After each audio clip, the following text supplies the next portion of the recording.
오늘 이 메시지와 함께 이제 방언에 대해서 이제 어느 정도 정리가 될 것 같습니다. 제가 경험되고 또 성령께서 가르쳐 주신 것들을 잘 정리해서 지금까지 잘 전달이 됐다고 봅니다. 그러고 있어 이제 더 깊은 이야기들이 있지만 이게 또 전폭적으로 이 지금 제가 가르쳐 드리는 것들에 대해서 아주 100% 긍정적으로 받아들이는 사람은 아니고, 여기 들어오시는 분들이, 여기에 이제 동영상 이렇게 유튜브로 들어오시는 분들이 이제 그렇지 않는 분들도 있을 것 같아요. 그래서 괜히 문제가 될 만한 얘기는 하지 않으려고 합니다. 그래서 더 깊은 얘기, 또 방언 가지고 어떻게 사역하는 여러 가지 어떤 방법들이나 여러 가지 방법도 또 이제 더 깊은 이야기가 있지만 그 부분은 나중에 기회가 되면 하려고 합니다. 그래서 오늘 일단은 이제 방언의 효과적인 적용에 대해서 얘기한 다음에 이걸로 맞춰지려고 합니다. 방언에 대해서. 일단 이 부분에 대해서 이제 어떻게 방언을 가지고 효과적인 적용을 어떻게 하느냐에 대한 이야기를 할 겁니다. 이 부분에 대해서 많은 분들이 제가 이제 여러분에게 전달하는 이 부분을 잘 알고 하신다면 방언이 여러 방면으로 엄청나게 사용이 되는, 또 이게 효과적인 어떤 방언 기도하는 데만 쓰는 게 아니라 이 방언 가지고 다양한 어떤 적용해서 또 영적인 축복을 만들어낼 수 있다는 것을 여러분에게 알려드리고 싶은 겁니다. 그렇다면 첫 번째는 방언의 효과적인 적용이 있어 첫 번째는 하나님의 음성을 분명하게 들어야 될 상황에서 방언을 하면 음성이 잘 들린다라는 것입니다. 한국말로 기도할 때보다도 방언을 할 때 방언하는 그 가운데서 하나님의 음성을 잘 들을 수가 있다는 것입니다. 왜냐하면 방언의 구조가 내 영이 하나님께 간구하는 것만이 있는 게 아니라 하나님의 음성이 그 기도와 그 영혼에 대한 하나님의 음성이 같이 들어와 있기 때문에 이 방언을 하게 되면 하나님의 음성을 잘 들을 수가 있다는 것입니다. 그런데 여기에서 음성이 5종류가 있다는 것입니다. 하나님의 음성을 듣는다라고 할 때 방언하면서 여기에는 음성이 5종류가 있는데, 첫째는 이 생각에서 들리는 것이 있습니다. 방언하면서 생각으로 떠오른다, 갑자기 떠오른다든가 또 생각에서 들리는 하나님의 음성이 있습니다. 보통 이 정도죠. 보통 여기서 이제 생각에서 하나님의 음성을 듣는 사람들이 있고요. 두 번째는 진짜 사람의 음성처럼 들립니다. 귀로 하나님의 음성이 들리는 경우가 있습니다. 방언하면서. 세 번째는 임재 현상으로 그분이 말씀하신다는 겁니다. 만약에 예를 들어서 내가 어떤 부분을 가지고 하나님께 기도를 합니다. 기도를 막 할 때에 그것이 하나님의 마음에 맞거나 하나님이 그 기도를 듣기를 원하시면 갑자기 이 사람이 임재 현상이 강하게 일어난다는 거죠. 강하게. 그냥 기도하다가 어떤 제목을 떠올리면서 기도하면 갑자기 손에 임재가 힘이 생긴다든가, 아니면 뭔가 불이 느껴진다든가, 여러 가지 그 형태들, 현상들이 어떤 방언을 할 때 어떤 임재 현상이 특별히 그 순간에 나타난다면 그게 바로 하나님의 음성이라는 게 맞다라는 거와, 내가 그거를 축복한다든가 내가 분명히 이룬다든가 이런 어떤 메시지가 그게 하나님의 음성이라는 거예요. 임재 현상 자체가. 그래서 방언을 할 때는 그냥 말하는 데만 정신 팔리지 말고 방언을 말하며 생각으로 이렇게 기도 제목을 같이 가지고 할 때에 그거에 대한 하나님의 반응이 어떻게 오는가를 체크하면서 하라고 제가 분명히 말씀드렸죠. 근데 그게 하나님의 임재 현상이 곧 하나님의 음성을 대언한다는, 하나님의 음성을 대표한다는 거예요. 그러니까 소위 말해서 대신한다는 거예요. 그래서 저는 이제 제가 이런 방법을 좀 자주 쓰는 편인데, 이제 그 부분이 하나님 이쪽입니까 저쪽입니까, 내지는 이제 기도하다가 이렇게 기도하는 게 맞는가라고 이제 기도를 하다 보면 임재가 이렇게 갑자기 확 오는 수가 있어요. 그러면 그게 하나님의 나한테 음성처럼 들어오는 거예요. 그 임재 현상이라는 게. 아마 이런 걸 잘 모르시는 분들 많을 거예요. 그러니까 분명히 방언하면서 이렇게 하나님의 음성이 전달되는데도 못 알아채고 막 가는 사람들이 얼마나 많은지 몰라요. 그러니까 방언을 기도하는 수단으로만 여기니까 이렇게 되는 거예요. 방언이라는 게 주님과 소통하면서 주님을 더 알아가고 방언을 통해서 존재를 변화시킨다라는 이 개념이 안 잡혀 있는 거죠. 기도로만 인식이 된 거니까. 그거는 소위 말하면 방언 기도를 완전히 수준을 한참 아래다 두는 거죠. 그러니까 방언의 진정한 축복을 경험하지 못하는 거예요. 또 이 하나님의 음성이 어떤 식으로 오냐면 방언할 때 환상으로 온다는 거예요. 환상은 두 가지 측면이 있는데 생각이 갑자기 그거 기도에 관련된 생각이 떠오른다든가 이 떠오른다라는 것이 생각으로 떠오르는 건지 하나님 환상을 보여주시는지에 이거는 사실을 영적으로 더 깊이 들어간 사람 아니면 분별하기가 참 어려워요. 그런데 이 기도를 이렇게 방언 기도하다가 어느 부분에 대해서 갑자기 환상처럼 이렇게 눈에 보는 것처럼 보여진 것처럼 이렇게 나타날 때 자기 의지와 상관없이 그게 보여진다면 거의 그 방언 기도에서 나타나는 걸 일종의 환상으로 봐야 돼요. 자기의 생각의 상상이 아니라 어떤 하나님이 주시는 환상이라는 게 상상과 환상은 달라요. 상상은 내가 만드는 거고 환상은 하나님으로부터 오는 거긴데 이 상상을 제가 방언할 때 믿음의 상상하세요라는 얘기가 방언의 상상을 많이 하면 하나님이 환상을 주신다는 거예요. 그러니까 믿음의 상상을 잘하는 사람이 거기에 하나님이 응답하시기 위해서 환상이라는 걸 주시는 거예요. 그래서 방언 기도에서 이게 상상이 아니라 환상으로 온다면 이 환상 자체가 하나님의 음성이라는 것입니다. 자, 그 다음에 이 어떤 형태로 오냐면 갑자기 말씀이 떠오르는 경우가 있습니다. 말씀이 갑자기 떠오른다든가 또 어떤 사람은 찬송 가사가 떠오른다든가 이런 식으로 해서 그렇게 떠오르는 그것이 하나님의 음성을 대신한다는 거예요. 하나님의 음성이에요. 사실은 그 자체가. 그래서 사람마다 하나님의 음성을 사람마다 그 사람의 믿음의 분량과 영적인 수준에 따라서 그리고 그 사람의 처해진 상황에 따라서 하나님의 음성이 여러 종류로 지금 말씀하신다는 거예요.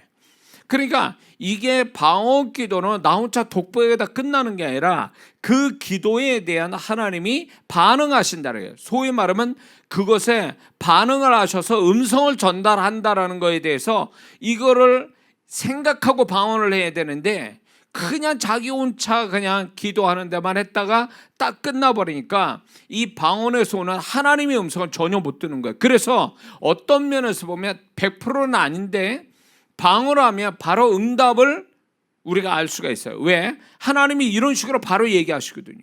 특히 방언 통역에 보면 영이 간구하면서 동시에 하나님의 음성이 그거에 대한 음성이 바로 들어오거든요. 그래서 이 방언의 구조가 영에 간구하면서 하나님의 음성이 같이 들어오기 때문에 이 두 구조로 되어 있기 때문에 방언은 결국 하나님의 음성을 듣는 또 하나의 통로가 있다라는 거. 그래서 그거를 이런 5종류로 하나님의 음성이 들어온다는 것에 대해서 이걸 캐치를 할 줄 알아야 된다는 거죠. 그래서 이 방언의 효과적인 적용에 있어서 하나님의 음성을 듣는 하나의 통로 역할이 방언이다 라는 것을 우리가 알아야 됩니다. 이해가 되시죠?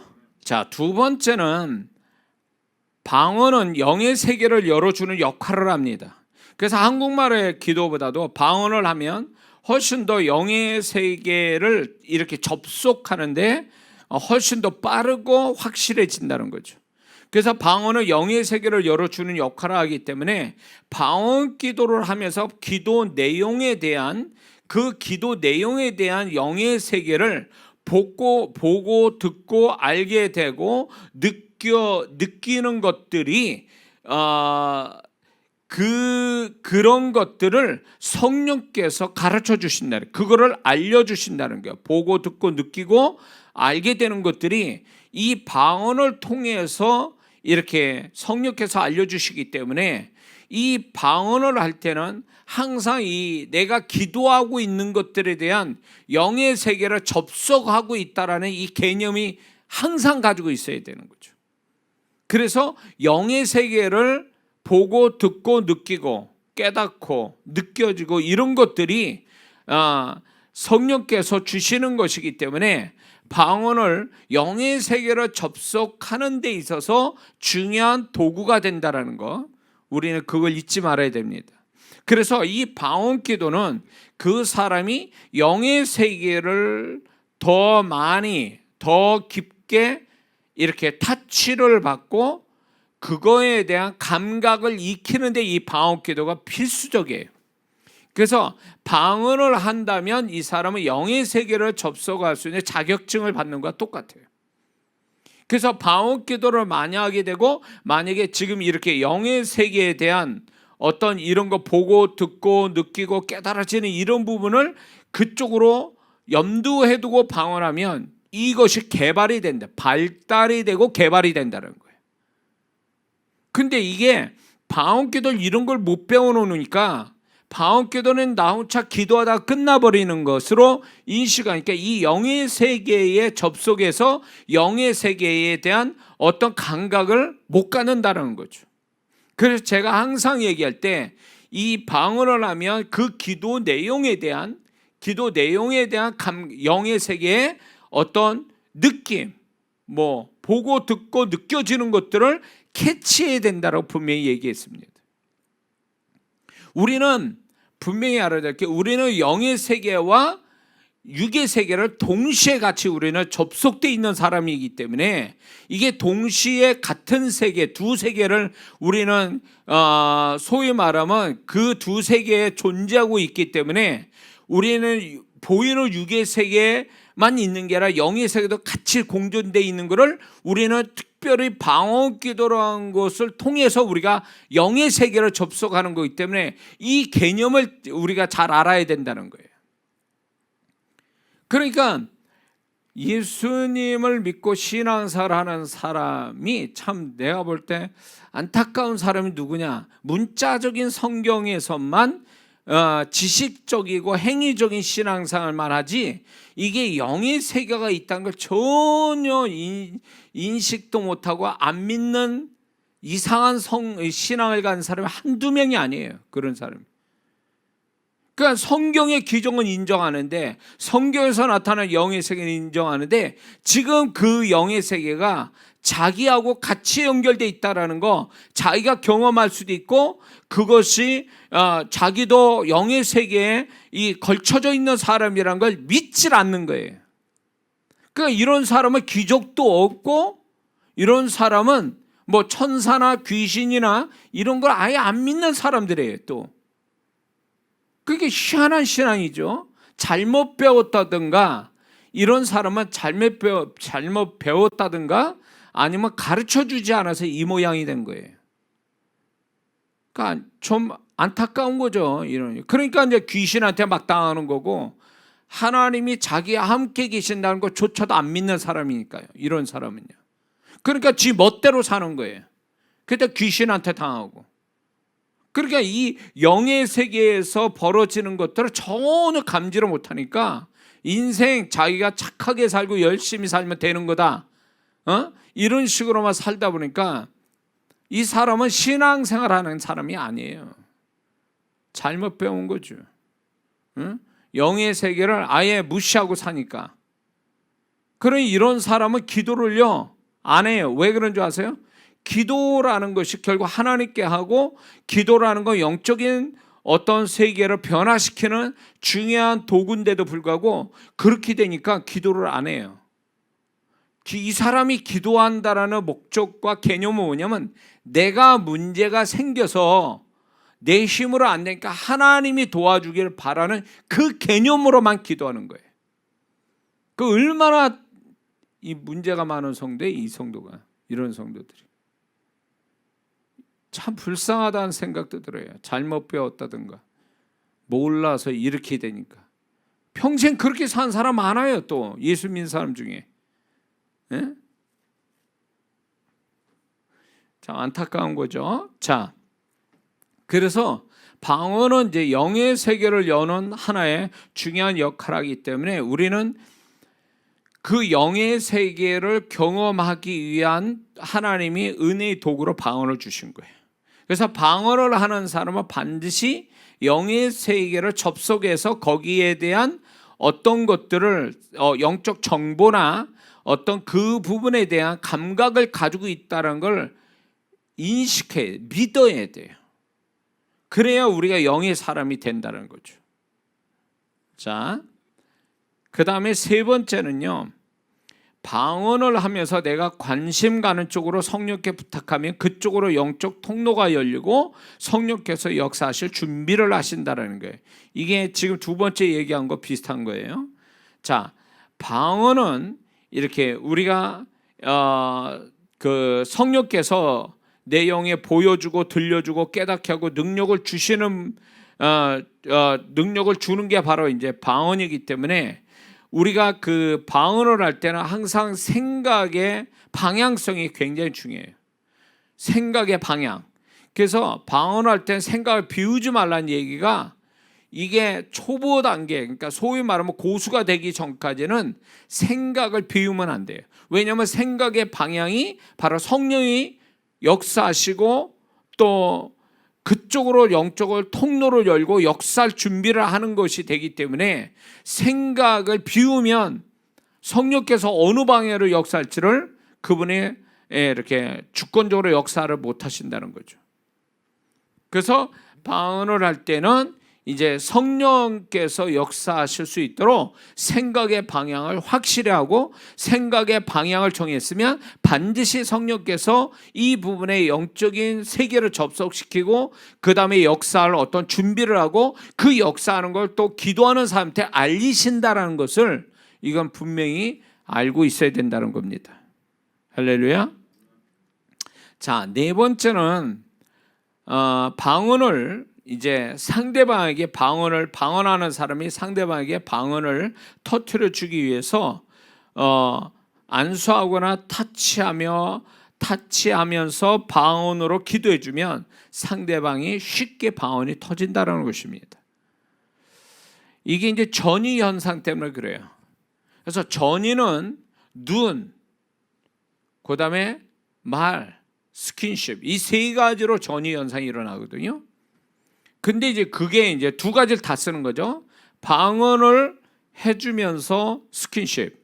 소위 말해서 목회자나 사역자만 머리에 손을 얹을 수도 있지만 그렇지 못하면 이렇게 손을 대주는 거죠. 이렇게 몸에 어디다 이렇게 딱 타치를 하면서 방언을 해주면 두 가지 전이가 이제 이루어지는 거죠. 두 가지 통로로 소리와 스킨십 이 두 가지 전이로 인해서 방언을 쉽게 상대방이 받을 수 있게 해준다는 거죠. 그래서 이제 그 방언을 받는 제가 그 얘기하지 않습니까? 방언을 어떻게 받는지 그 요령을 얘기를 해준 데다가 이제 시작할 때 이제 방언을 해주면서 스킨십 이렇게 타치를 해주면 훨씬 더 빨리 방언을 받는다라는 것을 이 방언이 그 역할을 해준다는 거죠. 자. 그 다음에 다섯 번째는 개인적인 문제로 갈등을 가질 때 기도하는 가운데 그 갈등을 가진 또 복잡한 것들에 대해서 정리시켜 주시고 방언하는 가운데 성령이 원하시는 쪽으로 생각을 그 방언하는 가운데 성령이 그렇게 해주신다는 거예요. 뭔가 복잡해 또 갈등을 가져 그러면 방언 기도하면 그게 한참 기도하다 보면 그 부분을 기도하면 성령께서 그 부분을 정리시킨다는 거예요. 복잡한 걸 단순하게 만들고 정리시키신다.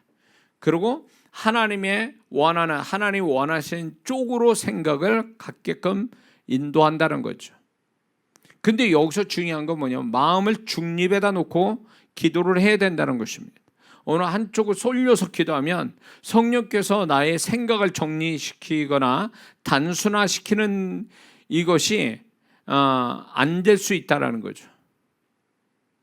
그래서 생각을 중립에다 놓고 이제 복잡한 문제 자기 혼의 지혜 가지고 풀려고 하지 말고 예수 믿는 사람의 삶의 모든 문제는 결국 이게 영의 세계, 주님과의 관계가 되어 있기 때문에 이 부분을 성령께서 정리를 시키시는 역할을 해주는데 그게 방언에서 이루어진다는 거예요. 그래서 방언 기도를 안 하면 제가 이제 묻습니다. 많은 분들이 이제 문제를 가지고 이제 복잡한 얘기를 해요. A, B, C, D 뭐 한 10가지가 돼요. 그러면 제가 묻는 게 이거예요. 방언 기도를 얼마나 했냐고 물어봐요. 그러면 기도 안 했대. 안 하니까 복잡한 거예요. 10가지가 나오는 거예요. 선택사항이. 꼬여가지고 실타래가 그냥 막 이렇게 꼬인 것처럼 어디서부터 풀지 모르는 그게 딱 얘기하다 보면 나도 머리가 아파 막. 나도 막 혼란스러워요. 그럴 때 제가 질문한 게 그거예요. 방언 기도 얼마나 했습니까? 그러니까 안 했다, 못 했다는 거예요. 그러니까 얘기가 복잡해지고 선택사항이 엄청 많아지는 거예요. 근데 이거를 딱 이렇게 제가 하는 얘기가 답이 그거예요. 방언 기도 실컷 한 다음에 다시 오세요. 이렇게 얘기해요. 방언 기도를 많이 한 다음에 다시 찾아오세요. 이렇게 하면 방언 기도를 많이 하면 이 선택사항이 줄어요. 단순해지고 어느 정도 정리가 돼요. A냐 B냐 이걸로 정리가 될 수도 있거든요. 그런 가운데 이제 저같이 사역자가 분별해서 이거 이쪽입니다라고 얘기도 하지만 이 사람이 조금 더 기도하면 이제 하나님이 A냐 B냐를 할 때 어느 쪽으로 가야 될지를 그분이 자연스럽게 방언 기도해서 이제 그런 여러 가지 증거들을 주신다. 기도하는 가운데 증거를 주시거든요. 아, 이쪽이구나. 하나님이 이쪽으로 가게 하시는구나. 이렇게 한다는 거죠. 그게 이제 소위 말하면 마음에 또 중립을 하고 하지 않으면 이게 이제 잘못된 어떤 선택과 결정을 할 수도 있죠. 그리고 이제 또 이 방언이 이제 방언을 하면서 자기 생각이냐 하나님의 생각이냐 요걸 가려낼 때 요걸 분별할 때도 방언이 굉장히 중요한 역할을 한다는 것입니다. 이게 내 생각이냐 하나님 생각이냐 이 부분을 방언을 해보면 딱 답이 나와요. 저 같은 경우에는 이제 그게 정말 하나님의 생각이냐 내 생각이냐 할 때 내 생각은 예수의 이름으로 사라지라고 그러면 그게 내 생각이면 정말 성령께서 뭐라 하냐면 그게 네 생각이야 딱 얘기를 하시거나 내 생각이 떠나가라 그러면 정말 떠나가요. 소리가 아무것도 안 들려. 근데 이제 이게 내 생각이 아니고 정말 주님의 생각이다 라고 할 때 먼저 내 생각이면 예수의 이름으로 떠나가라고 했는데도 어떻게 나오냐면 성령께서 뭐라고 말씀하냐면 아니다 이렇게 얘기하세요. 아니다. 그러면서 그 생각 자체를 강화시켜 주시는 그 느낌을 기도 속에 받게 돼요. 그렇게 함으로 인해서 이게 방언 기도하는 속에서 이루어지는 거예요. 그냥 저절로 되는 게 아니고. 그러니까 이게 영분별이라는 것도 결국 방언 기도 많이 하면 영분별은 자동으로 되게 돼 있다는 거죠. 은사를 받으면 더 정확하겠지만 은사를 받지 않아도 기도를 많이 하다 보면 이런 분별이 이렇게 분별이 된다는 거예요. 하나님 성령께서 이끄시는 방향을 통해서 분별이 된다는 거죠. 그게 이제 방언을 통해서 이루어지는 거예요. 선택을 하거나 이게 하나님 생각이 내 생각이냐 이 구별되는 것들에 대하여 방언을 통해서 그게 어떤 결정을 할 수 있다, 분별할 수 있다 이런 얘기입니다. 자, 그 다음에 6번째 방언의 효과적인 적용에 있어서 다른 사람을 위하여 축기를 할 때 귀신을 쫓을 때 강력하게 사용할 수 있습니다. 방언으로. 자, 이제 제가 이제 주로 쓰는 건데 이 사람이 인격이 있거나 아니면 이게 센 영이다 그러면 딱 안수할 때 방언으로 축기를 해요. 그러면 방언으로 이렇게 축기를 하면 그 순간에 그 안에 귀신이 정말 있다면 정말 내가 생각한 그 귀신이 있으면 발음이 갑자기 바뀌어요. 평상시 쓰는 발음이 아니에요. 발음이 바뀌면서 소리에 그 방언 소리에 힘이 생겨요. 힘이. 응? 그리고 소리를 좀 크게 내요. 나도 모르게. 그러면 이건 뭐냐? 그 안에 귀신이 있다라는 거. 내가 생각한 그 귀신이 있다는 거고, 지금 이 귀신은 나하고 지금 능력 대결을 하고 있다는 증거예요. 그래서 방언을 이렇게 축기를 해보면 아니다 기다가 딱 나와요. 응? 그래서 그러면 귀신은 방언 소리를 못 듣는데 어떻게 그 싸우기도 하고 나가기도 하냐라고 할 때에 귀신은요 방언의 소리를 못 들어요. 방언의 해석이 안 돼요. 다만 방언을 할 때 성령께서 방언을 통해서 우리가 축기를 하니까 성령께서 그걸 알아가지고 그 능력을 귀신한테 역사를 하는 거예요. 그 능력 가지고. 그러니까 얘네들은 자기가 뭔지도 모른 채 지금 당하고 있는 거죠. 그래서 안 나가려고 뻗팅기다가 이제 결국 나가게 되는 거죠. 그래서 이게 방언으로 축기하는 게 한국말로 축기하는 것보다 또 다른 차원에서 이게 또 훨씬 더 축기 사역이 잘 된다는 거죠. 그래서 이게 저는 이제 이게 영분별이 되니까 그냥 영의 소리를 그냥 듣거든요. 이렇게 해서 이제 시범을 보이거든요. 집회 가운데 딱 나오라고 그러놓고 그 속에 있는 영을 제가 이제 딱 분별을 해가지고 이름이 있어요. 개인들은 다 자기 고유의 사역에 맞는 이름들이 있어요. 만약 예를 들어서 얘가 이제 미움의 영이다. 사람을 누구를 미워한다. 그러면 얘는 미워한다면 미움의 영이에요. 이름이 곧 걔 사역이니까. 그러면 이제 영분별을 하는 거죠. 영분별을 해볼 때 이제 영으로 이제 얘기를 해요. 제가. 자, 근데 여기서 중요한 거는 이거는 또 깊은 얘기인데 생각으로 말할 때 내가 생각으로 말하는 거와 영으로 말하는 거 귀신이 어떻게 분별하냐? 생각으로 말하는 건 얘네들은요 내 생각을 못 읽어요. 귀신은요 믿는 자의 생각을 알 수가 없어요. 그래서 생각으로 말한 거를 귀신이 알아듣는다? 거짓말이에요. 못 알아채요. 영으로 말할 때만 얘네들은 알아들어요. 왜? 영적인 존재고 영의 세계에 존재하는 애들이니까 내가 영으로 말할 때 얘네들은 그 소리를 알아챈다는 거예요. 혼의 생각으로 말하는 거는 못 알아채는데 영으로 말할 땐 얘네들은 알아챈다는 거예요. 그러니까 내가 영으로 말하니까 얘네들이 발작을 하는 거지. 그래서 이제 영으로 얘기를 하잖아요. 만약에 걔네들이 미움의 영이 있어요. 그러면 영으로 그 미움의 영이 나가라 그러잖아요. 그러면 갑자기 이 성도분이 그 미움의 영을 내가 죽게 하니까 몸을 떨거나 헛국자라거나 막 이래요. 그럼 뭐예요? 생각으로 사역한 게 아니죠. 이건 영으로 사역하는 거예요. 그러니까 얘네들이 알아들으니까 나갈 준비를 하는 거지. 그런 세계가 있다는 얘기예요. 그런 세계가. 그러니까 우리가 소리로 안 들리는 눈에 보이지 않는 영의 세계가 있다는 거죠. 그래서 방언으로 축기를 하면 얘들은 방언 소리를 해석을 못하지만 방언을 통해서 성령께서 우리가 축기하고 있다는 걸 아시기 때문에 성령께서 그 주소지 그 악한 영을 그 성령의 능력으로 밀어내는 거예요. 그러니까 얘네들은 못 모르고 당하는 거예요. 그냥. 그래서 나가버리는 거지. 그래서 방언이 축기 사역에 굉장히 아주 중요하게 사용이 된다라는 거죠.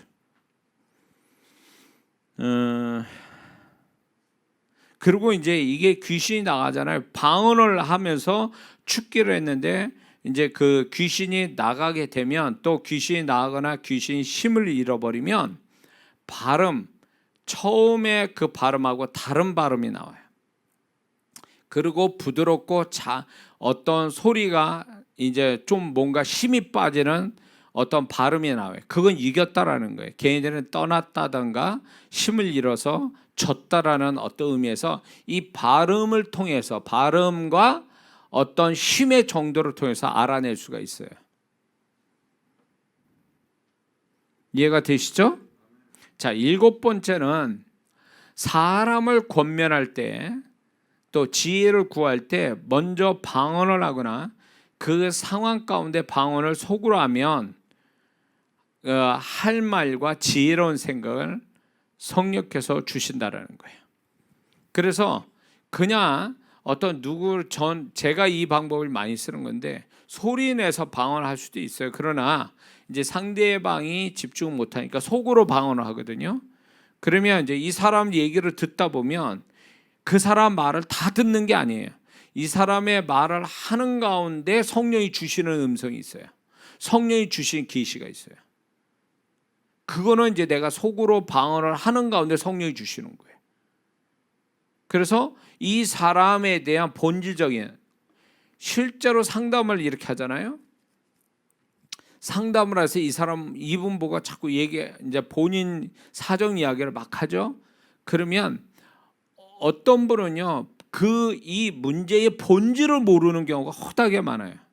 그러니까 왜 이 문제가 생겼고 이 문제의 어떤 그 핵심이 뭔지도 모른 채 현상만, 문제의 어떤 결과만 자꾸 얘기할 때가 있어요. 그럼 제가 스톱을 시키거든요. 그렇게 해봐야 얘기가 아주 밤새도록 얘기하니까 이렇게 되면. 근데 이제 방언을 하는 거예요. 들으면서 방언하거든요. 저는 소리를 듣고 이렇게 속으로 방언하면 이 사람의 문제의 핵심 내지는 성령께서 주시는 음성을, 이 사람의 적절한 성령의 음성을 들을 때가 많단 말이에요. 그럴 때 방언을 쓰는 거예요. 조그맣게 말을 할 수도 있지만 속으로 방언을 하다 보면 분명히 이 상대방에 대한 문제의 핵심 내지는 어떤 지혜, 그래서 할 말, 정확하게 해야 될 말을 방언을 통해서 할 수 있다. 자, 여덟 번째는 방언 통역할 때 같이 방언하면 통역이 잘 됩니다. 자, 누가 방언을 하잖아요. 통역을 해줘야 되잖아요. 근데 내가 그 상대방의 방언을 들으면서 나도 방언을 조그맣게 하면 이 영의 사이클이 서로 맞아 떨어져 가지고 통역이 잘 된다는 거예요. 네? 자, 이거는 저 자세한 얘기는 좀 이따 하겠습니다. 자, 그래서 영이 서로가 교통이 되는 거예요. 방언을 서로 이렇게 하게 되면 그 사람과 내가 방언을 하면 영이 방언을 통해서 영이 이제 서로 사이클이 맞아서 더 잘 들리고 잘 해석이 될 수도 있다는 거죠. 방언 통해서. 자, 아홉 번째, 방언을 하면서 눈으로 말씀을 읽으면, 하나님 말씀을 읽으면 그 말씀이 혼의 지식이 아닌 영에 담겨지는 역사가 일어난다는 것입니다. 자, 성경 읽을 때 한국말로 읽는 것보다 방언으로 성경이 읽는 거예요. 그 눈은 성경 구조를 따라가고 방언으로 이렇게 성경이 읽는다고 생각하고 이렇게 하다 보면 그거를 성경을 그렇게 읽다 보면 혼의 지식으로 들어가는 것보다 훨씬 더 강도 있게 영으로 이 말씀이 들어온다는 것입니다. 근데 요때에 방언으로 성경을 읽는데 소리를 크게 내지 않고 방언을 작게 하는 게 유익해요. 제가 해보니까 너무 크게 되면 방언 소리가 너무 크게 이렇게 방언을 하니까 성경을 읽어야 되는데 방언 소리가 자꾸 이게 걸리는 거예요. 크게 내니까. 그러니까 말씀에 집중 못 하거든요. 그래서 성경을 읽을 때는, 방언으로 성경 읽을 때는 되도록이면 자기가 들을 정도만 이 방언 소리를 작게 하고 성경 글자에 이렇게 본문에 계속 그거를 몰입하면 이게 굉장한 유익을 준다는 거죠. 혼의 지식이 아니라 영에 담겨지는, 그게 영에 담겨지는 말씀은 결국 그게 믿음으로 이렇게 바뀌는 거예요. 그 말씀, 담겨진 말씀이 곧 그게 믿음화되는 거예요. 그래서 저 지난주에도 얘기했지만 방언을 이렇게 방언하면서 성경이 읽어서 하루에 8시간씩 읽어서 3개월 만에 영안이 열렸다라는 실제 그 책이 있어요. 그분의 간증을 저는 믿고 싶은 거예요. 그분이 실제로 그걸 썼으니까 자기도. 근데 그렇게 해서 영안이 열릴 수도 있겠죠. 자, 그런데 이게 방언하면서 성경을 읽게 되면 이게 소위 말하면 한국말로 읽어서 성경 읽는 거하고 한국말 하면서 성경 읽는 것은 이거를 좀 기하학으로 얘기할 때 평면이라고 비유를 든다면 방언하면서 성경 읽는 것은 입체에 가까워요. 평면보다 입체가 기하학에서 더 높은 차원이죠. 그렇기 때문에 성경을 방언하면서 성경을 읽게 되면 훨씬 더 이 성경 말씀이 더 강렬하게 와닿고 입체적으로 말씀을 해석하거나 또 그런 의미를 발견하게 된다는 거예요. 그래서 그 설교자들, 제가 이 설교하시는 목사님들을 훈련시킬 때에 성경을 눈으로 보지 마라. 자꾸 목사님들이 설교를 눈으로 보면서 성경을 연구하다 보니까 본인 또 믿어지지 않는 말씀 막 전하는 수도 많거든요. 지식으로 전달하는 수가 있단 말이에요. 말씀은 지식이 아니란 말이에요. 그거는 영이고 생명인데 자기 자신에게 말씀이 영이 되고 생명이 되려면 말씀을 소리로 들어야 되고 그 소리를 방언으로, 한국말이 아닌 더 높은 차원의 방언은 영의 소리거든요. 영의 소리를, 영의 어떤 말씀을 소리로 내는 거니까 이게 훨씬 더 효과적이라는 거예요. 그래서 이 방언 기도를 많이 한 사람, 또 방언으로 성경을 많이 읽는 사람이 성경 해석, 성경의 깊은 거를 깨닫는 것이 훨씬 더 강렬하다는 거죠. 그래서 저는 방언 기도 많이 하는데 설교는 엉망으로 한다? 난 그분은 기도 잘못하고요. 방언 기도를 잘못하는 사람들이에요. 성령께서 진리의 영이신데, 성경의 저자고 진리의 영이신데 어떻게 설교를 그렇게 할 수 있냐 이게요. 어느 분은 제가 참 실망스러운 게 오래된 거예요. 한 20년 됐을 거예요. 성령 집회하는 어떤 집회에 가게 됐어요. 제가 이제 그때는 훈련 받을 때니까 경험을 많이 해야 되니까 여기저기 뭐 한국에서 좀 다 뭐 이렇게 알만한 데는 제가 다 찾아다녔거든요. 근데 이제 성령의 어떤 사역을 위한 단체의 어떤 회장님이 설교를 하는데 제가 너무 실망한 거예요. 성령사역, 한국교회 성령사역에 주도하는 회장님이 설교를 하시는데 너무너무 설교가 그 본문 말씀을 어떤 본문 가지고 말씀하는데 이건 주일학교 애들도 주일학교 설교하듯이 하시니까 준비를 안 하신 건지 어쩐 건지 제가 너무 많이 실망했어요. 성령께서 진리의 영이시고 그분이 성경의 저자라면 방언 기도를 엄청 하고 그리고 방언 기도를 많이 하면서 설교 준비를 하고 그렇게 강단을 쓴 분이 저렇게 얘기할 수는 없다라는 거예요. 그래서 이제 그때 당시에 성령 사역하는 사람이 무식하다 이런 말을 하는 분들이 좀 있었어요. 말씀 사역을 많이 하는 분들이. 그러니까 기도만 했지 말씀에 깊이는 없다 막 이런 얘기를 했단 말이에요. 근데 이제 그건 아니다라고 저는 강력하게 제가 그거에 대해서 성령님이 기도를 많이 하고 방언 기도 많이 하고 이러면 성령께서 말씀을 깨닫게 하고 그 말씀을 전달하는 과정 속에서 굉장히 이렇게 입체적인 어떤 능력 있는 말씀을 전할 수 있게 해주는 건데 기도를 많이 안 하셔서 그렇게 하실 수밖에 없다라는 걸 제가 이제 그런 거다라고 생각했던 거예요.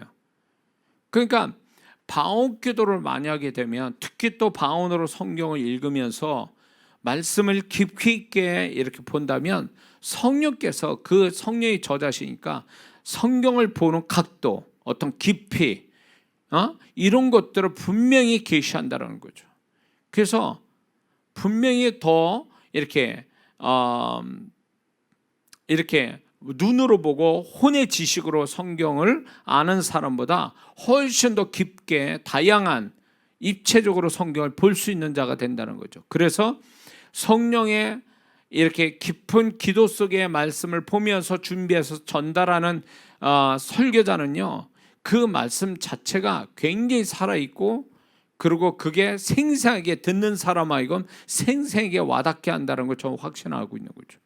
그걸 제가 또 가르친 거고요, 설교하시는 분들한테. 자, 그래서 이렇게 방언하면서 성경이 있는 것도 굉장히 중요한 하나의 그 성경이 있는 방법 중에 가장 좋은 또 방법이라는 거죠. 그리고 이렇게 하는 거에 대해서 이게 영안을 여는 하나의 방법이 바로 하나가 바로 이거예요. 방언하면서 눈으로 성경을 보는 그것이 영안을 여는 기본 어떤 방법이 돼요. 이게 요 정도만 얘기하겠습니다. 자, 10번째는요, 안수와 안찰, 이 좀 개념을 좀 얘기해야 될 것 같아요. 안수는 손을 얻는다라는 의미고, 안찰은 문지르거나 좀 이렇게 문지르거나 어루만지거나 누르거나 가볍게 두드리거나 이런 걸 안찰이라고 그러거든요. 근데 과거에 무식한 이걸 잘 모르는 그 사역자분이 뭐 귀신 들린 사람 잡는다고 그냥 몽둥이로 그냥 그걸 안찰한다고, 아니면 주먹으로 막 패가지고 사람 죽이는 사건이 종종 있었어요. 그건 정신 나간 거예요. 그걸 안찰이라고 말하는, 이게 지금 신앙생활하는 사람은 이 안찰이라는 단어를 잘 모를 거예요. 이제 제가 뭐 장로님 여기 오랫동안 신앙생활 하신 분들 아실 거예요. 제가 학생 때나 청년 때는요, 안찰한다라는 게 보편적인 어떤 표현 방법이었어요. 이렇게 두드린다라는 거죠. 몸을 두드린다. 그런데 이게 안찰을 통해서 보통들 뭘 하냐면 치유하는, 몸을 치유하기 위해서 안찰이라는 걸 했단 말이에요. 근데 이 안찰이라는 게 개 패듯이 패는 그 안찰이 아니고, 이거는 두드리는 거예요. 이렇게 두드리면서 누르기도 하고 쓰담 듣기도 하고, 이게 안찰이라는 단어인데, 그런데 많은 분들이 잘못 해석해가지고 이거를 그래가지고 비극적인 일들이 벌어지는 거죠. 자, 그런데 이 방언을 하면서 안찰을 하게 되면 손에 능력이 붙어서 어떤 두 가지 현상이 일어나는데, 방언하면서 사람을 치유할 때 몸을 이렇게 두드리고 가볍게 두드리고 문지르고 누르고 이렇게 안찰을 하다 보면, 방언하면서 이 손이 그 방언하면서 안찰하는 이 사람이 자기도 모르게 손이 막 이렇게 가는 데가 있어요. 성령에 잡혀가지고. 그러면 그 부위가 그 사람의 아픈 부위예요. 그래서 거기를 두드리면서 이 안찰을 통해서 치유하는 그런 것이 사역의 한 부분이었단 말이에요. 그리고 이 안찰을 이렇게 하면서 이렇게 하다 보면 또 뭐가 있냐면, 아까 귀신이 어디에 붙어 있는지를 안찰하는 가운데 그걸 찾아낼 수 있어요. 그래서 두 가지, 치유와 죽기를 하는데 안찰을 쓰거든요. 안찰 방법을, 안수 방법이라 안찰 방법을 하다 보면, 저도 이제 그런 경우가 이제 가끔가다 사역을 그렇게 하죠. 안찰을 막 이렇게. 지금 그렇게 사역하는 사람 없을걸요? 신앙생활 좀 짧게 하는 분들은 이 말을 이해도 못할 거예요. 근데 이렇게 사람을 눕혀놓고 안찰한다면서 손을 가볍게 두드리다 보면, 나도 모르는 사이에 이 사람이 아픈 곳에 있으면 거기서 계속 두드리거나 누르거나 쓰담거나 뭐 이런 현상이 일어나요. 그러면 분명히 그 사람이 고기가 아픈 부위예요. 그리고 죽게 하는 개념에서 방언하면서 이 사람의 몸에 붙은 귀신을 쫓아내겠다라고 하면서 안찰을 하기 시작하면, 방언하면서, 그러면 손이 자기도 모르게 이제 귀신이 어디에 붙은 일을 딱 거기에만 되면 계속 그 부위를 나도 모르게 두드리고 있어요. 그러면서 이 사람이 귀신 나가는 현상이 나타나면서 치유받는, 또 귀신이 나가는 그런 현상이 일어나는 거죠. 그래서 이 안찰이라는 게 방언하면서 이 안찰을 잘 쓰면요 굉장한 유익한 사역이 돼요. 그런데 왜 그러면 손의 능력이 나오냐? 왜 손이 이렇게 자기 마음대로 아니라 성령이 이끌려서 손이 막 그 사람 몸에 왔다 갔다 움직이느냐 할 때 이거의 근거가 뭐냐면 방언할 때 진동을 하지 않습니까? 그 진동의 능력이 어디에 모이냐면 손에 모이는 거예요. 그래서 진동을 하면 그 진동의 그 효과적인 것이 어디서 나오냐면 손에서 나오는 거예요. 그래서 방언 기도하면서 막 이렇게 진동하는 그 끝에 그 진동의 능력이 결국 손에서 모여서 방언하면서 안찰을 하다 보면 손의 능력과 함께 손이 움직여서 그 사람의 병을 치료하고 귀신도 쫓는 이런 일이 벌어진 거죠. 이걸 이렇게 적절하게 방언하면서 이런 효과적인 사역이 있다라는 거, 이렇게 적용할 수 있다는 거 말씀을 드립니다. 자, 11번째는 지식의 말씀을 더 깊이 파고 들어갈 때 방언을 하면 더 자세히 들어갈 수 있습니다. 자, 지혜와 지식의 말씀의 은사라는 게 있죠. 성령 9가지. 그래서 지혜의 은사는 지혜의 은사, 지식의 말씀의 은사 이렇게 구분이 되거든요.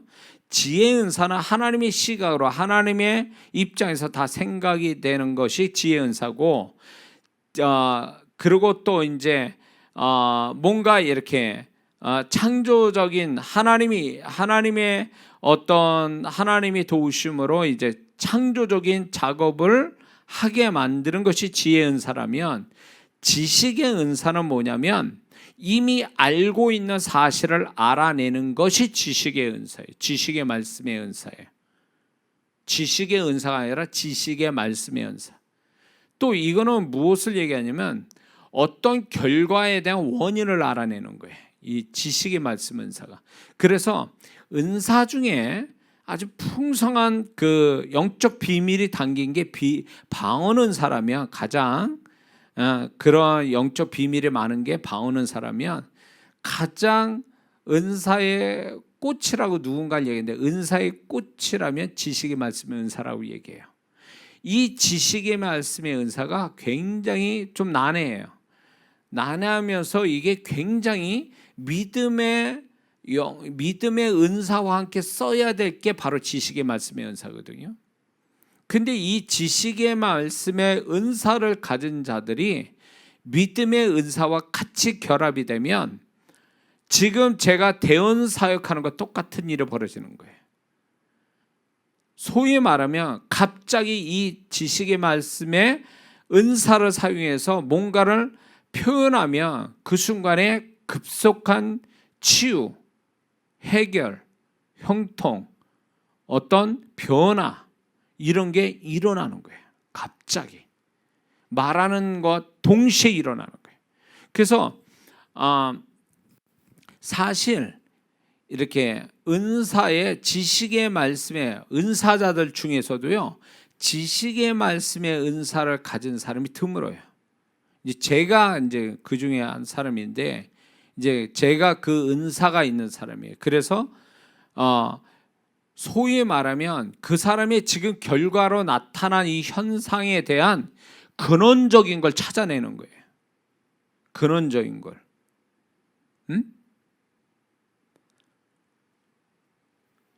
자, 지금 이제 과거에 제가 이제 그 지식의 말씀 은사에 대한 사례를 이제 제가 외국 사역자의 책에서 그 사례를 지금 생각나는 게 있는데, 그게 뭐냐면 이분이 사역자가 비행기를 탔는데 그 사람의 어떤 이렇게 이마를 딱 보는 순간에 눌림이라는 단어가 딱 떠오르는 거예요. 저 사람이 뭔가 눌렸다. 그래서 눌림이 있는데 그 눌림이 뭔가라고 해서 하나님께 기도하니까 이 사람이 추적을 지식의 말씀에 의해서 이 사람이 어디서부터 시작이 됐을까, 무엇일까 하고 쭉 이렇게 기도하는 가운데 이 사람이 10대에 아이들하고 어울리면서 마약, 이런 거에 접하게 된 거예요. 그러면서 거기서부터의 중독이 일어나는 게 중독 현상이 계속적으로 그 사람에게 있었던 거예요. 그러니까 이게 이제 귀신의 눌림이죠. 이 눌림이 결국 어디서 왔냐면 10대에 마약에 중독이 되면서 온 눌림인 거예요. 그러니까 이게 지식의 말씀의 연사라는 게 지금 결과를 가지고 이 결과가 어디서 출발됐는가를 찾아내는 게 지식의 말씀의 연사예요. 그래서 그 사람한테 얘기를 했더니 깜짝 놀라는 거예요. 자기 과거를 아니까. 그래서 그런 눌림이 있다는 걸 얘기하는데 이 사람이 거기서 우는 거죠. 그 부분에 자유치 못하는. 그래서 그 사람을 그 얘기하면서 기도했을 때 이 사람이 그 비행기 안에서 뭔가 사람이 변화가 일어나는, 그게 이제 지식의 말씀 은사거든요. 그러니까 이제 제가 이제 그 사역자분들을 훈련시킬 때 은사를 다 이제 전이시키고 임파테이션 해주고 실습을 시켜요. 다 그룹을 줘가지고, 그래가지고 그게 실제로 자기가 임파테이션 받은 것이 실제로 은사가 있는지 없는지를 그런 식으로 실습해서 알게 하거든요. 그 중에 하나가 이제 아주 그러니까 어려운 게 지식의 말씀 은사를 받았는지 안 받았는지를 서로가 이제 소그룹으로 이제 실습을 통해서 발견시키는 거죠. 제가 이제 그런 사역자분들을 그렇게 또 훈련시켰던 적이 있습니다.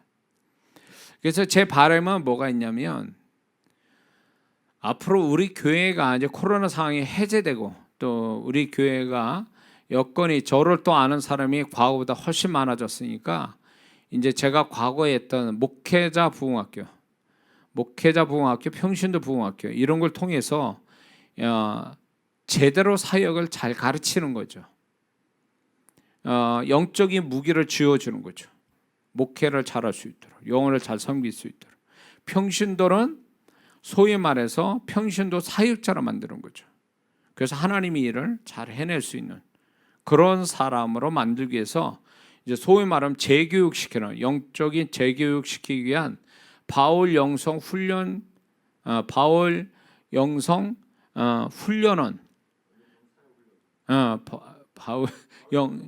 그렇죠. 바울 영성 사역 훈련원 하도 안 써봐가지고 제가 이제 과거에 이게 한 15년 전부터 하나님이 나한테 주셔서 그거를 이제 지금 또 이제 제 책에도 뒷면에 그게 있어요. 그런데 앞으로 저는 지금 이제 영상에 참여하는 분들께서 얘기했는데 반드시 이거를 제가 이거를 사역 훈련원을 반드시 만들어서 목회자와 성도분들을 훈련시킬 겁니다. 많은 분들이 신학교에서 졸업하고 목회를 하고 영혼을 섬기는데 성경 지식만 가지고 섬길 때 그게 얼마나 답답하겠어요. 영혼들을 지금 영적인 문제에 걸려 있고 영혼들을 어떻게 축복해 줘야 되는데 사역자가 지식만 가지고 뭘 어떻게 하냐고. 그러니까 이제 신학교 다닐 때 공부할 때니까 모르는데 졸업하면은 이게 이제 실제로 영어로 맞닥뜨리면 영어를 실제적인 영적 능력 가지고 해결해주고 축복해주고 막 이래야 되는데 그게 어떤 식으로 해야 되고 어떤 능력인지 잘 모르는 거예요. 그러니까 목회 20년 넘는 목사님들도 이제 저한테 와서 배우는 거예요. 교회가 2,000명 모이는 목사님인데도 저한테 와서 배우는 거예요. 왜냐하면 이게 이제 하나님의 은혜로 목회는 되는데 영혼들을 섬기는 게 이게 보통 영적인 이 사역을 잘 못하시니까 이걸 어디 가서 배울 수도 없고, 그러니까 이제 저를 신뢰하고 와서 이제 제가 그런 부분을 가르쳐 드린 적도 있습니다. 그리고 훈련을 그렇게 시키는 거죠. 그래서 교회를 아름답게 세워가는, 그리고 영혼들을 잘 영적으로 분별해서 이제 도와주는 이런 거.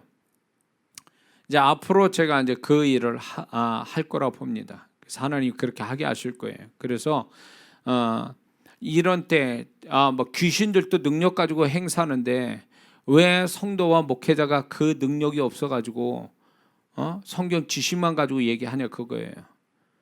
영혼들은 지금 영적인 일로 다 그냥 귀신한테 잡히고 영적으로 무지해서 당하지 말아야 될 것도 당하고 영적인 은사나 능력이 없어서 해결하지 못하고 이런 일이 지금 있단 말이에요.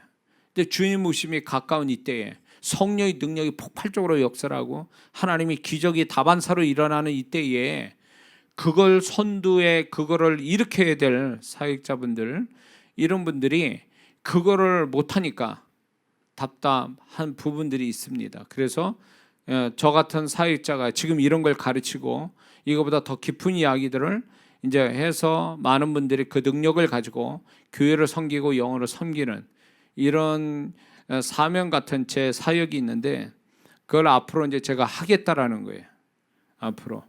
그래서 정말로 인격이 되고 말씀도 있고 성령의 능력도 있고, 그래서 교회와 영혼을 잘 섬기고 본인의 자신의 사역도 아름답게 이루어가는 하나님의 사역자 만드는 게 제가 이제 앞으로 해야 될 일이거든요.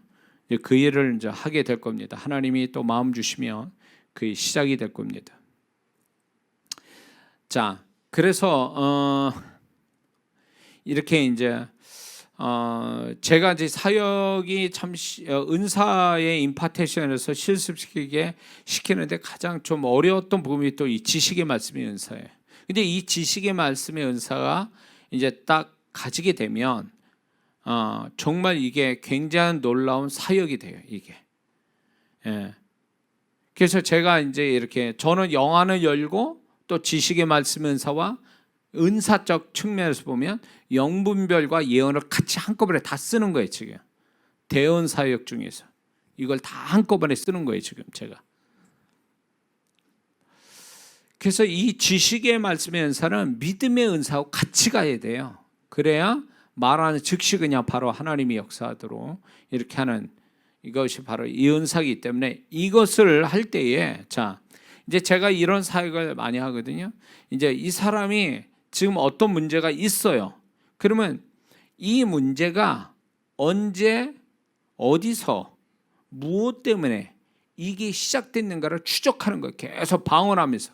그러면 이게 들어가고 또 들어가고 파고 또 파고, 그러다 보면 아주 그 소위 말하면 어릴 때까지 들어가는 수가 많아요. 이 사람이 기억할 수 있는 어릴 때 사건 이런 것까지도 막 들어가거든요. 어느 분이 저한테 집회하는데 어느 자매인데 그 자매가 신앙생활 안 하다가 하게 된 거예요. 근데 이제 이분이 지금 자기가 어떻게 해야 될지를 모르고 있을 때 딱 이분을 보는 순간에 방언하면서 딱 사역하는데, 이분이 초등학교 다닐 때 하나님 앞에서 자기가 하나님 앞에 아무도 없는데 장애자에서 주일날 혼자 기도하는데 그 기도 내용을 하나님 듣게 하신 거예요.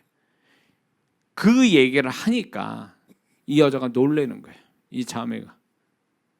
그러면서 자기가 무엇을 위해서 살아야 될지를 그 어릴 때 자기가 어릴 때 하나님께 말했던 그거를 제가 들려주니까 알게 된 거예요. 본인이 잃어버렸던 하나님의 꿈, 하나님의 어떤 비전, 이거를 알게 돼서 굉장히 얼굴 환하게 밝게 이제 돌아간 그 자매를 제가 지금 생각이 나거든요. 그러니까 이게 뭐냐면 지식의 말씀의 은사를 가지고 그 사람의 문제를 푸는 거죠. 근데 이게 방언을 하면 이렇게 중간중간 하면 이 방언 자체가 하나의 통로 역할이 돼서 더 깊게 들어가서 근원적인 걸 찾아내게 만든다는 거죠. 재밌어요, 이런 거 하다 보면. 그러니까 목회자분들이 제가 이런 걸 하면 그냥 한 달에 꼭 한 번씩 하면 하여튼 진짜 이가 좀 과장해서 목숨 걸고 오는 거죠.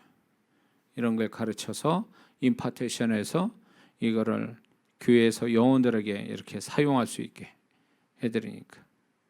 자, 마지막 12번째입니다. 12번째, 자, 방언을 하면서 동시에 종이에 볼펜을 잡고 종이에다가 성령이 이끄시는 대로 쓰게 되면 훨씬 더 영감이 세밀해지고 정확해진다는 것입니다. 이게 흔히 말하는 영서, 방서라고 얘기하는 거예요. 그러면 왜 영감이 더 정확해지고 세밀해지는가? 이거는 혀가 성령께 잡혀서 방언을 말한다면 손이 방언하면서 손이 성령에 잡혀서 그를 이렇게 뭔가 이렇게 종이에다 뭔가를 쓰니까 두 가지로 성령의 혀와 손이 잡혀버리니까 당연히 영감과 어떤 그 영감이 세밀해지고 정확해지고 그런 가운데 능력이 더 나타날 수밖에 없는 거죠.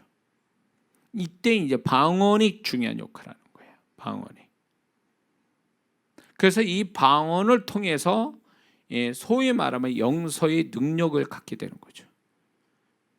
그러면 이게 이 이야기 방서 영서 이 말을 처음 듣는 분도 계실 텐데 이 방서 영서는 방언하고 원리가 같아요.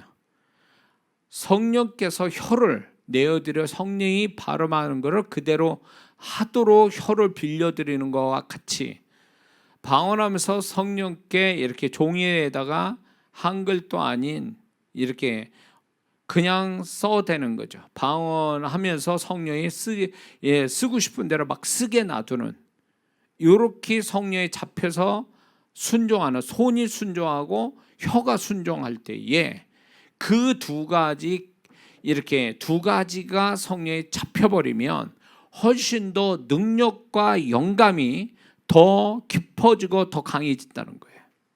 이게 방언이 그 역할을 해준다는 것입니다.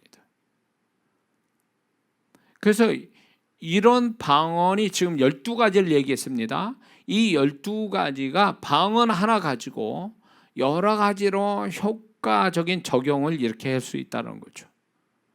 그러면 이 방언이 가지고 있는 이 방언기도, 이 방언에 이런 다양한 응답 말고도 엄청난 다양한 축복들이 있는데 이런 것들을 경험하지 않는다면 그 사람은 소위 말하면 은행에 수천만 원 넣고도 안 쓰는 것과 똑같은 거죠.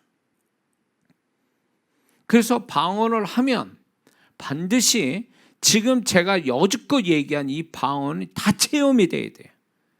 그러면 엄청난, 그러니까 그렇게 되면 적어도 이장한 목사가 알고 있는 걸 다 갖고 있는 거고 경험한 걸 다 갖고 있는 거니까 그러면 영적 분별력이 대단하겠죠. 능력도 있고.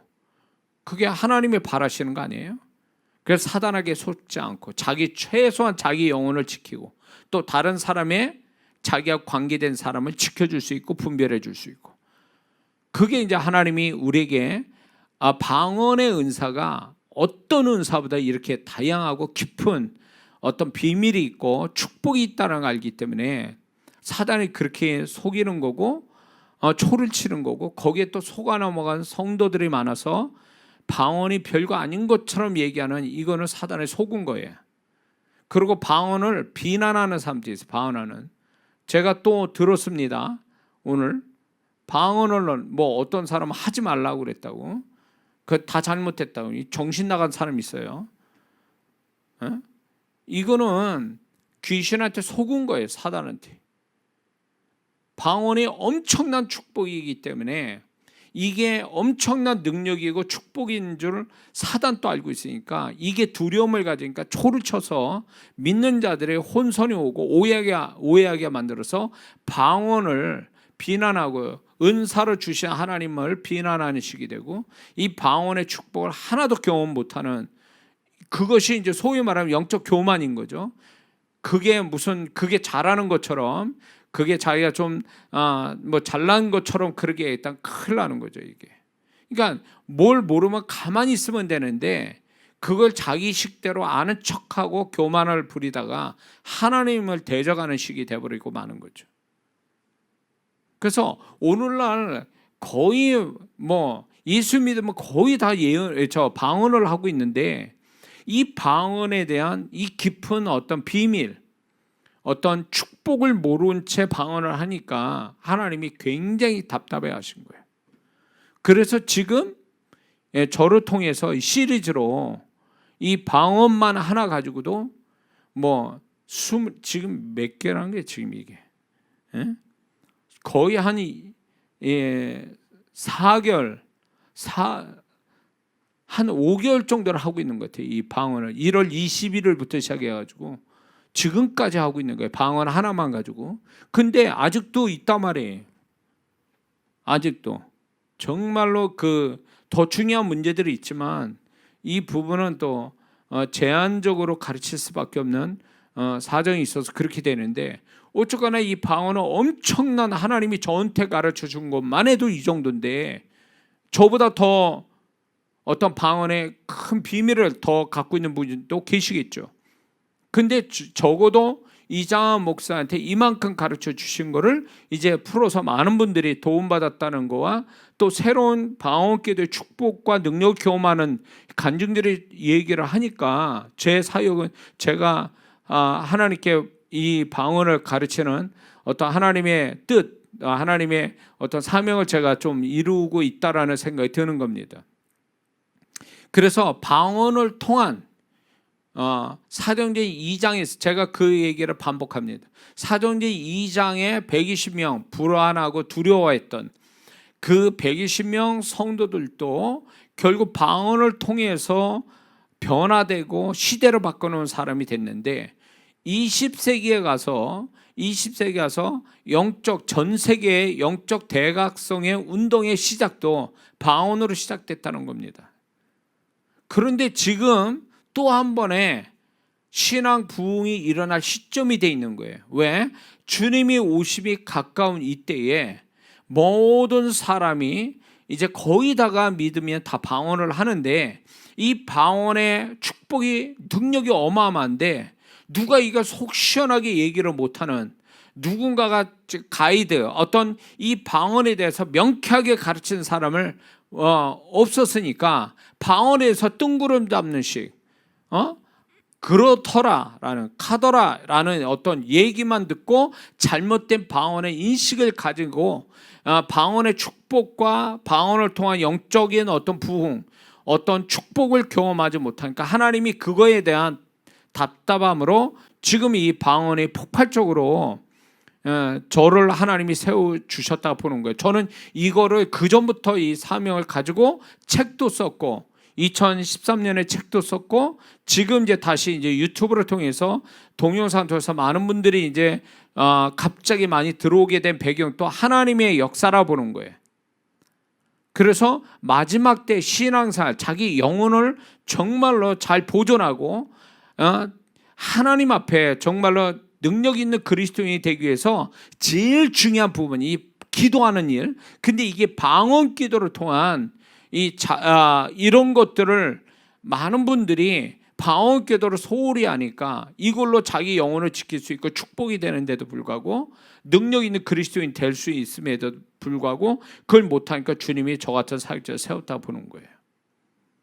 그래서 지금 이제 저는 이런 식으로 가르쳤지만 어떤 분은 또 뭐 다른 식으로 방언을 또 얘기하신 분들인데, 일단은 하여튼 뭐 그분들을 판단하고 싶지는 않아요.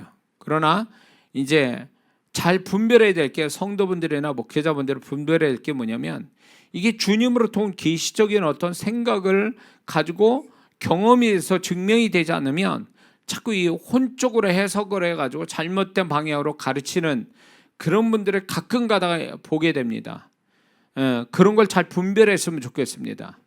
하나님 보증 안 합니다. 그런 부분에 대해서는 하나님으로부터 온 게 아닌 것을 사람의 지식을 가지고 지혜를 가지고 이렇더라라는 것을 얘기하는, 본인이 또 경험이 안 되는 얘기를 그렇게 하는 것은 내가 볼 때는 좀 위험스럽다라는 생각이 듭니다. 그래서 많은 분들이 방언을 통해서 많은 축복들이 있었으면 좋겠다라는 게 제 개인적인 바람입니다.